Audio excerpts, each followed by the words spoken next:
For centuries, humanity has searched for signs that might reveal what lies ahead.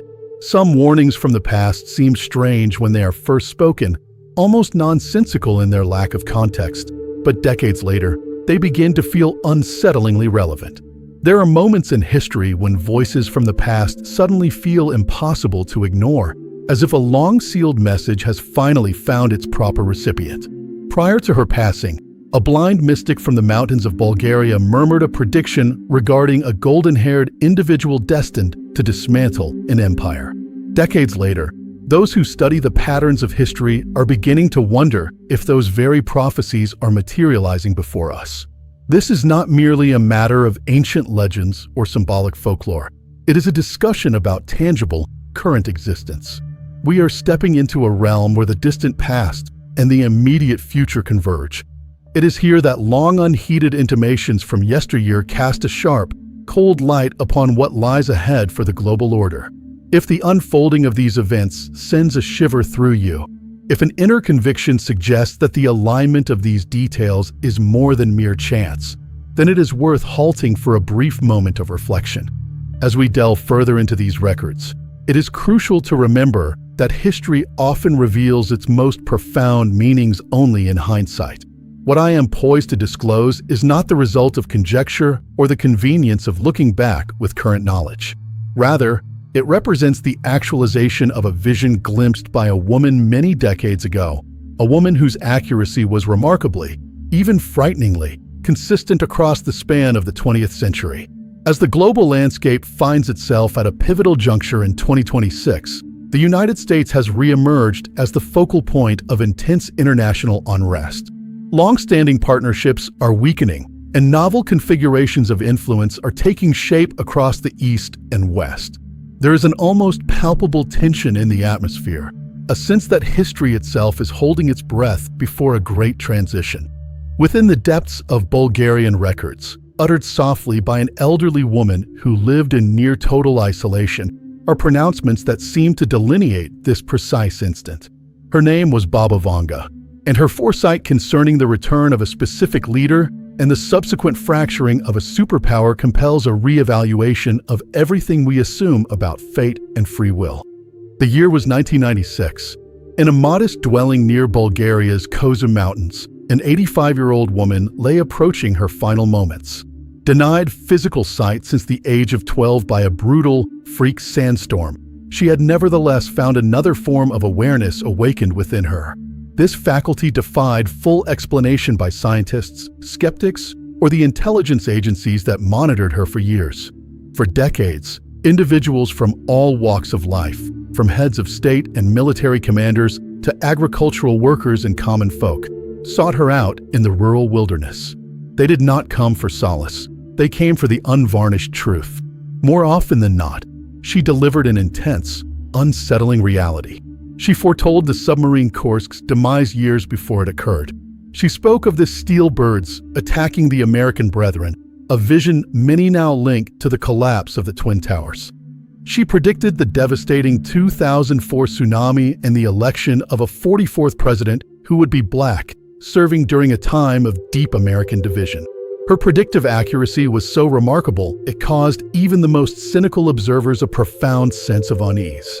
In her twilight years, as her physical condition waned, her insights grew extraordinarily vivid. She spoke of a particular chronological window, a point of convergence involving a Western leader, his resurgence, a societal rupture, and a world-altering transformation. Now, as we navigate the complexities of 2026, the political landscape has shifted in ways that many experts declared impossible only a few years ago. Donald Trump has regained the presidency, defying the certainties of analysts and the momentum of multiple legal and political challenges. Suddenly, Baba Vanga's pronouncements no longer seem merely figurative. They appear precise and unsettling. Is it a mere coincidence? To grasp the significance of her utterances, one must first comprehend her true identity. Baba Vanga was not a mystic honed in sacred temples or schooled in ancient prophetic traditions. Born Vangelia Pandiva Dimitrova in 1911, her early life was characterized by the straightforward rhythm of rural poverty in the Ottoman Empire. This normalcy shattered in 1923 when a violent tempest engulfed her village. She was lifted from the ground and flung several meters away, her eyes completely filled with sand and dust. By her teenage years, she was entirely blind. But as her physical sight vanished, an alternative perception manifested. She began to perceive happenings before they materialized, describing the location of lost animals and issuing warnings of impending storms before a single cloud appeared in the sky. Initially, her neighbors reacted with amusement, but they soon paid heed because her predictions came to pass with startling frequency. During the Second World War, the Bulgarian Tsar Boris III himself visited her, seeking guidance during the chaos of the conflict. So consistently correct was she that the state eventually took an unparalleled step. In 1967, the communist government formally acknowledged her unique capacities and enrolled her in a state-funded position as a recognized clairvoyant. By the time of her demise, she had generated thousands of prophecies reaching far into the future. Among these was a particular group of insights focusing on the United States and a specific leader whose return would signify a critical turning point for the West. She did not use ornate religious fables. Her expressions were direct. In a private reading, she stated that she perceived a Western leader returning when all believed his time was done. She described his hair as resembling fire or gold and noted that turmoil would follow his every step. She said he would be met with equally powerful adoration and abhorrence, and that his second descent would be more perilous than his first. Consider the weight of those words in the context of the mid-2020s. Following the 2020 election, many media outlets and political commentators declared the era of the golden-haired leader over. He was dismissed, ridiculed, and increasingly isolated. Yet, his reemergence has fundamentally reshaped the geopolitical board. However, the most disquieting aspect of Vanga's vision was not the comeback itself, but the nature of the challenges that would follow. She cautioned that this second tenure would pose greater dangers because the forces arrayed against him would transcend mere human adversaries to include what she called cosmic elements. This phrase has perplexed researchers for decades. Does it refer to natural phenomena, such as climate catastrophes or ecological collapse that challenge human leadership in unprecedented ways? Or did she allude to geopolitical pressures so immense they would seem beyond human management? Some even believe her statement was literal, referring to forces originating beyond our current understanding of reality.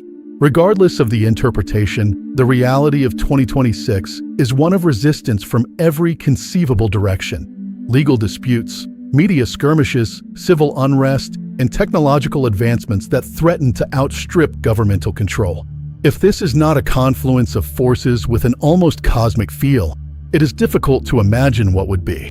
Baba Vanga also foretold a profound schism, not merely a superficial disagreement over policy, but a deep rupture within the nation's very essence. She spoke of the great divided land, cleaving even further.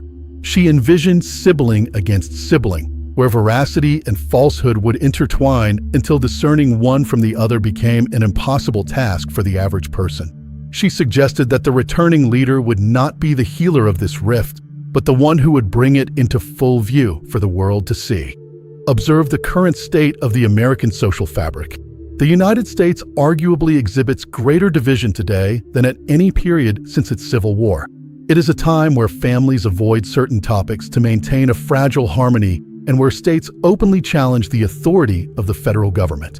Social media has morphed into a digital battleground where every viewpoint is perceived as an act of aggression. Two individuals can witness the exact same event and depart with entirely contradictory understandings of reality. Some view the current leadership as an existential menace to democratic principles, while others regard it as the final bulwark against global disintegration. Baba Vanga warned that once this division was unveiled, the nation would confront an unavoidable query. Can these two realities continue to coexist, or is the path destined for fragmentation? This is no longer a hypothetical question debated in academic circles. It is a reality discussed by analysts who see the growing segment of the population that believes the country might be beyond repair. The truly disquieting element of these prophecies was never the catastrophes themselves, but rather their precise temporal placement. She did not speak of random centuries. She described specific windows in time where developments accelerate. 2026 was identified as one such corridor, a critical juncture where the repercussions of long disregarded warnings and concealed truths would simultaneously culminate. She described the world as feeling more constrained and compressed, as if there remained no untouched havens to escape the fallout of global errors. Today, the leading global powers are more intricately linked than at any point in human history. A policy choice in Washington reverberates through the markets of Beijing and the energy corridors of Europe. Isolated crises are no longer the norm. We face universally interconnected challenges. Baba Vanga cautioned that the resurgence of this Western leader would coincide with the arousal of what she termed ancient rivals. These rivals are not ancient in the sense of being dead and buried, but in the context of unresolved power dynamics that have laid dormant since the end of the last great global conflict. She employed the symbols of the eagle, the bear, and the dragon. She asserted that the eagle would emit a scream, not a song of victory, but a cry originating from pressing urgency and apprehension. This outcry would rouse the dormant bear in the north and the watchful dragon in the east. When these three entities met each other's gaze in 2026, she warned the world would hold its breath, poised precariously between a total collapse of the old order and the birth of a terrifyingly new one. In our current year, these symbolic meanings are strikingly clear. The America First doctrine has intensified the struggle to reclaim preeminence in a world that is no longer centered on a single superpower. China has spent decades meticulously developing economic networks and technological frameworks designed to contest Western dominance.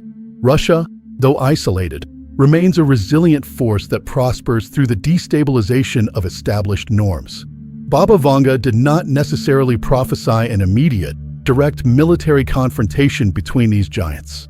Instead, her predictions suggested that the most perilous clashes would transpire in arenas initially overlooked by the general populace.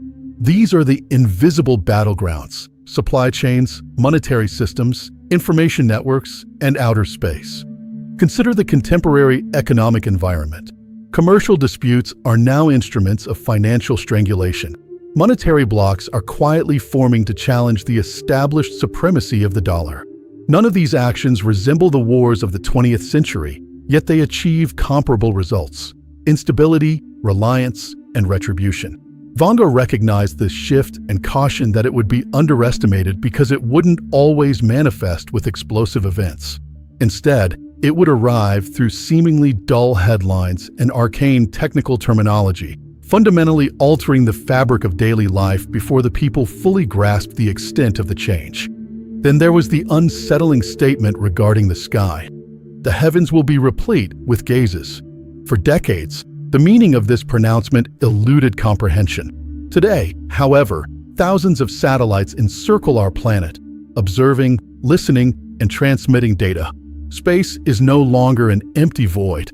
It is a militarized and strategically critical domain. She prophesied an upheaval originating from above, not necessarily an assault, but an event capable of altering established norms overnight. Following this moment, she cautioned humanity would cease exclusively discussing terrestrial matters. In 2026, the concept of a space race is no longer confined to science fiction. We are witnessing the development of hypersonic weaponry and the official acknowledgement of unidentified aerial phenomena by government bodies. Baba Vanga's suggestion was nuanced. Humanity would be compelled to confront its lack of complete mastery over its own skies. She implied that an event would occur which could no longer be easily dismissed or concealed. She linked this directly to the golden-haired leader, not because he initiated it, but because his presence destabilized the systems that had effectively suppressed uncomfortable truths for decades. Furthermore, she warned of an act of perfidy, a treachery emanating silently from within. This would not be an overt betrayal by an enemy, but a betrayal by those who had shared power and triumphs. When betrayal originates internally, it does more than undermine leadership. It shatters the foundational belief systems of the populace. Supporters feel personally violated, while opponents feel emboldened, and the emotional repercussions spill out into society. intensifying polarization until every interaction is fraught with suspicion. Vanga stated that this betrayal would inflict a slow-to-mend injury on the country's spirit. This injury would be repeatedly aggravated by inquiries, witness accounts, and new findings, creating a lack of clarity that would prevent any one account of events from becoming universally accepted. She spoke of a mental affliction, a pestilence more perilous than physical illness because it corrupted how people understood reality. According to her visions, individuals would cease debating beliefs and instead find themselves in disputes over verifiable information. A society, she stated, loses its capacity to operate cohesively when it can no longer agree on fundamental truths. By 2026, false information would not arise by chance. It would be an organized system. AI-produced material and deep fakes would make it difficult to distinguish between real and fake. Whole stories would be deliberately created and used as weapons to generate sufficient confusion so that certainty would vanish. Baba Vanga observed households fracturing because family members lived within conflicting understandings of reality. She described individuals sharing a home, yet absorbing disparate news sources and consequently existing in separate worlds. Once more, the leader with the hair of gold would be central to this, serving as the powerful pull around which all these dynamics revolved. Every move he made would be seen as symbolic, and every utterance would serve as a psychological projection test for the public. The year 2026, she indicated, would present a dual nature. Those seen as rescuers would be perceived as destroyers, and vice versa. Ethical standards would become dependent on circumstances, leading people to sanction behaviors they had previously denounced merely because of who was performing them. This represents a perilous juncture in history. It is the moment when wickedness is cloaked in recognizable forms and persuasive justifications. Baba Vanga did not assert that the United States would collapse in 2026, but she stated it would face severe challenges that would expose its true nature.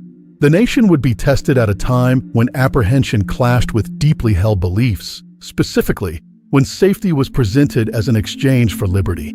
She posed a query that remains hauntingly relevant.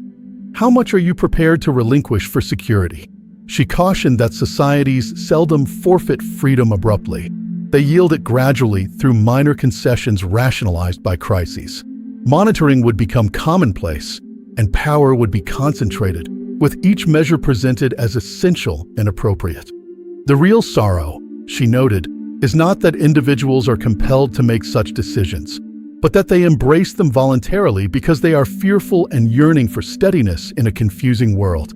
She foresaw that by the close of this era, people would reflect and discover they had surpassed critical boundaries without recognizing when it occurred. Yet, she never presented these outcomes as unavoidable. She maintained that her prophecies were advisories, outlines of likelihoods rather than predetermined destinies. She held a firm conviction in the human capacity to act independently, even while witnessing humanity frequently undermine its own progress. The future, she explained, is shaped by consciousness and by the decisions of individuals who refuse to delegate their own thoughts. Baba Vanga spoke of a time when clamor would overshadow verifiable information, a period when objective realities would vanish, not through suppression, but by being overwhelmed by countless other possibilities. She cautioned that individuals would cease inquiring, "Is this accurate?" and instead begin to ask, "Which account do I prefer?" When this change occurred, reality would start to fragment within minds and spirit. She termed this condition a mental illness of the age. It would emerge through ease and through the alluring assurance that one would never again need to encounter disagreeable concepts. The world would reconfigure itself based on each person's desires until everyone resided within a personalized understanding of reality that seemed authentic simply because it was accustomed.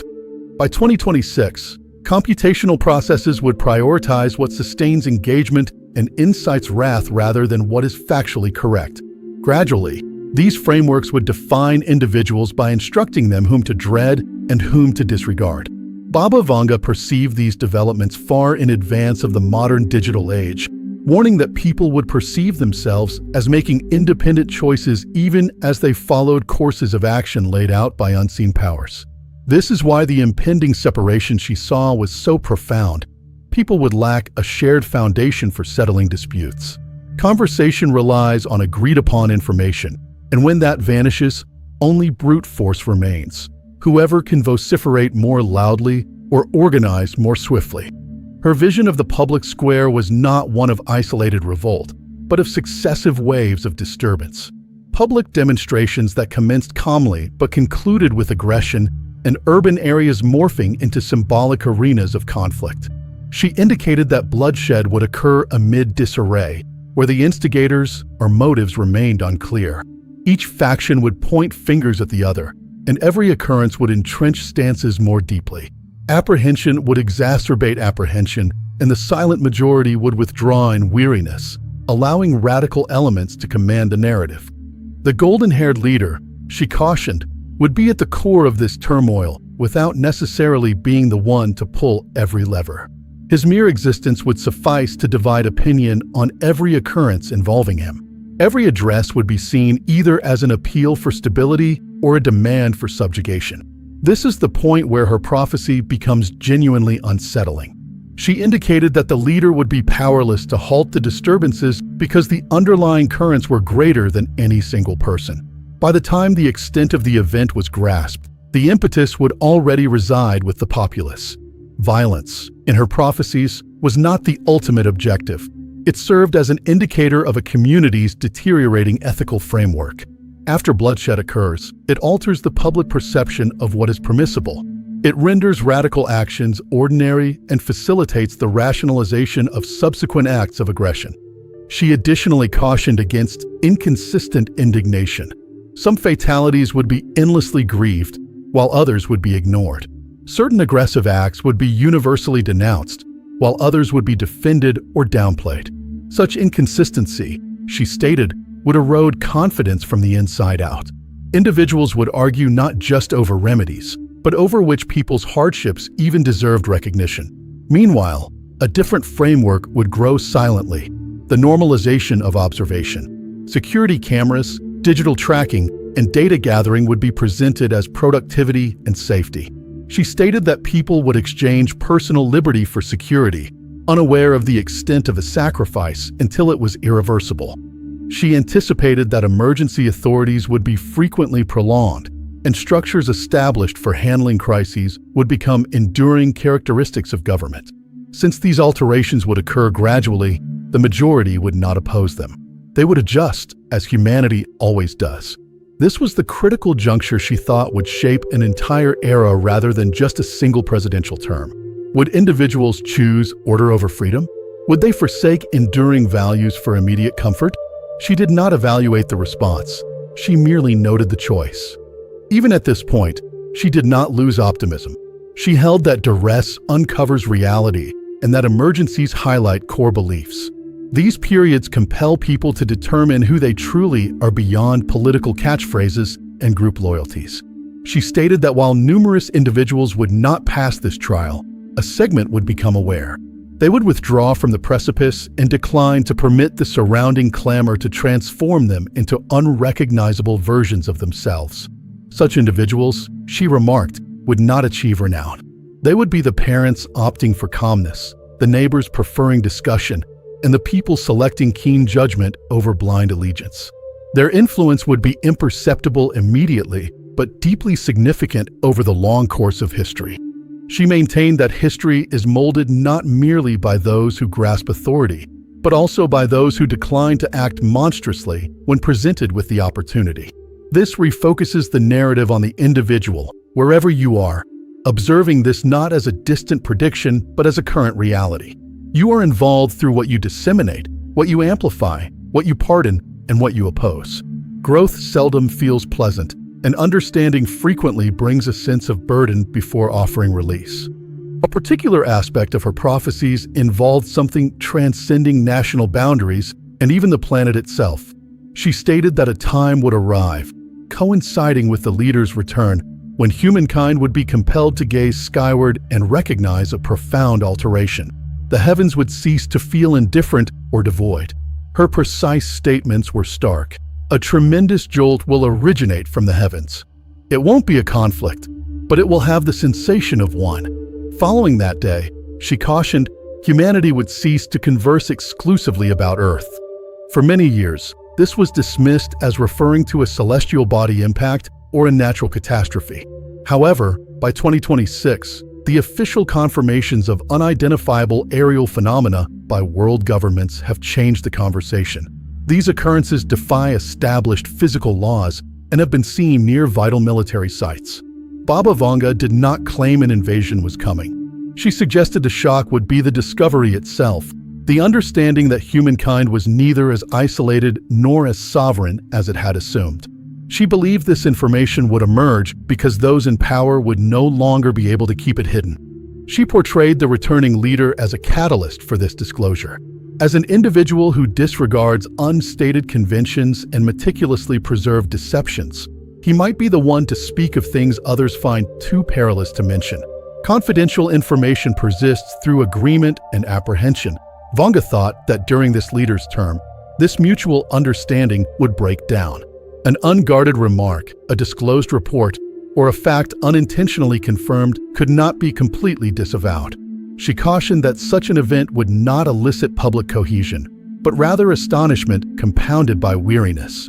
Individuals already burdened by financial worries and societal division would face immense difficulty coping with such an unsettling reality. That mental pressure would spread through all societal structures. Religious faiths would be compelled to rethink tenets, and the scientific community would find itself forced to address issues it had evaded for years. Despite this, she maintained that the discovery itself wouldn't be disastrous. The true risk resided in how individuals reacted. Some would become frantic, while others would manipulate the news for their own ends. Public discourse would erupt, and many would interpret the revelation as proof that established systems had been dishonest for ages, leading to even greater distrust. She cautioned that truth doesn't inherently lead to understanding. Sometimes, its initial impact is disorder. In her view, the disclosures of this era concerning authority, veracity, and humanity's cosmic role were not retributions. They were stimulants.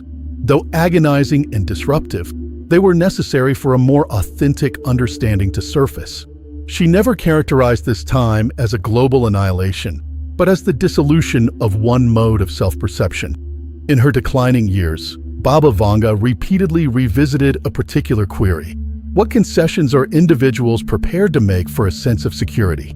She held that this was the most potent question of the age. As turmoil appears unending, people cease to inquire about the cost of peace.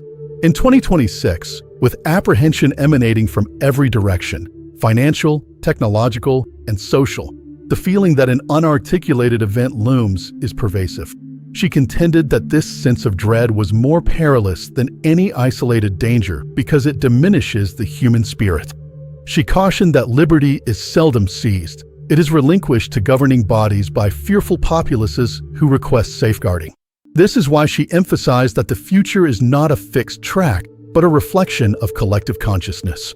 History often reveals its meaning only after the events have begun to unfold, and perhaps the most important question is not whether a prophecy predicts the future, but whether people are willing to reflect on the patterns it reveals. As we stand in the corridor of 2026, observing the return of the golden-haired leader and the fracturing of the old world, the path ahead remains a choice. Whether these warnings are symbolic or literal is a matter of interpretation, but the resonance of her words in our current reality is impossible to ignore. Perhaps the greatest prophecy of all is simply the reminder that even in times of great disorder, the power of the individual to choose clarity over clamor remains the only true anchor.